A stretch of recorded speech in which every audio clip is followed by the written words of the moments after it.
उस गांव का नाम था पुरंदरपुर। क्या नाम था?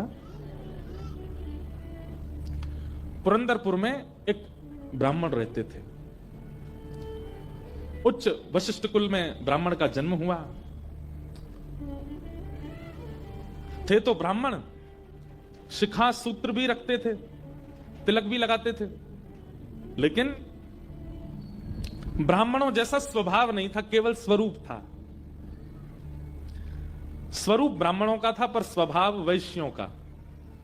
वैश्य मतलब हमारे बनिया भाई लोग, उनके जैसा उनका व्यवहार था। कैसा? व्यापार करते थे, धन देते थे, उस पे क्या बोलते हैं उसको, ब्याज पे धन देते थे लोगों को, और अपना गल्ला खोल रखा था, गल्ले पे बैठते थे। ब्राह्मण का नियम है संध्योपासन करना चाहिए, यज्ञ करना चाहिए, अध्ययन करना चाहिए, ग्रंथों का अवलोकन करना चाहिए, पर ये सब कुछ नहीं करते थे। सुबह उठे, केवल तिलक लगाया, स्नान करके छोटी शिखा बांधी और सीधे अपने गल्ले पे पहुंच जाते थे। उनको दिन भर का यही, क्या देना है देते रहो।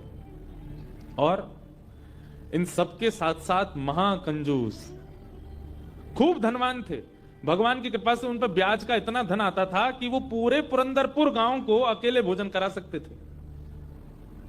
पर इतने कंजूस थे, इतने कंजूस थे, दूध में अगर मक्खी भी गिर जाती तो दूध छान के पी जाते थे।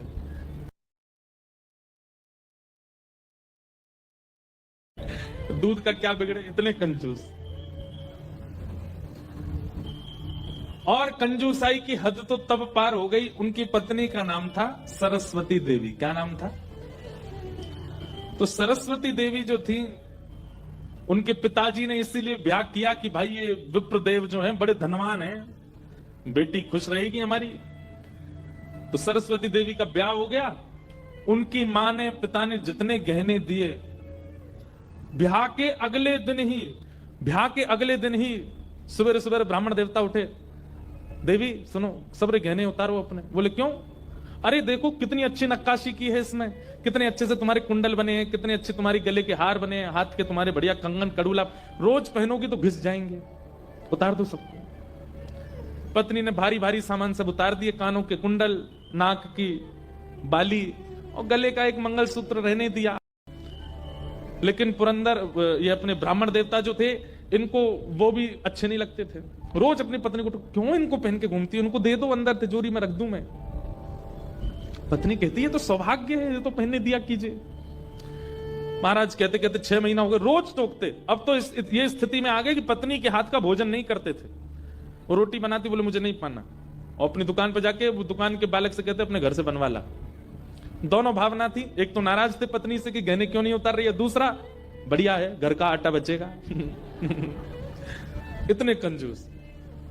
पत्नी बोली क्या करे, रात में बोली आप कैसे मानेंगे, बोली ये उतार दो जितने पहन रखे हैं। उसने कान के कुंडल भी उतार दिया, हाथ के कड़ूला भी उतार दिए, पाजेब भी उतार दी, गले का मंगलसूत्र भी उतार दिया।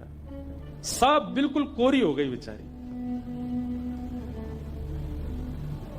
केवल नाक की एक नथ रहने दी उसने। बोले एक तो रहने दीजिए, कम से कम इससे पता तो चले कि मैं सौभाग्यवती हूं। भाई सारे गहने उतार देना मां के लिए अशुभ होता है। पतली सी एक नाक में वो नथ भी नहीं थी, छोटी सी एक कील जैसी थी। उसके लिए भी बोले कि रात में तो उतारी दिया करो इसको भी। इतने कंजूस। सब उतार दिया। पत्नी बेचारी साड़ी में और केवल एक नथ लगा करके, मांग में सिंदूर भर के, बिंदी लगा के ऐसे घूमती थी। शादी ब्याहों में जबरदस्ती नहीं जाते थे। एक दिन पहले अपने आप को बुखार में हूं ऐसा बोल देते थे, क्योंकि गहने निकाल के देने पड़ेंगे, पहन के जाएगी। इतने कंजूस। कभी कभी जो व्यक्ति अति में संसारी होता है ना, ठाकुर जी को उस पर भी बड़े मजे आते हैं देखने में। ठाकुर जी कहते हैं, मतलब ठाकुर जी बोले भाई ये ब्राह्मण देवता बड़ा बहुत अच्छा लग रहा हमको। क्यों? बोले इतना कंजूस तो हमने कभी नहीं देखा है, बहुत भयंकर कंजूस है। ठाकुर जी का मन आ गया उस पर। अच्छा, जो पत्नी थी ना सरस्वती देवी, वो बड़ी भक्ता थी।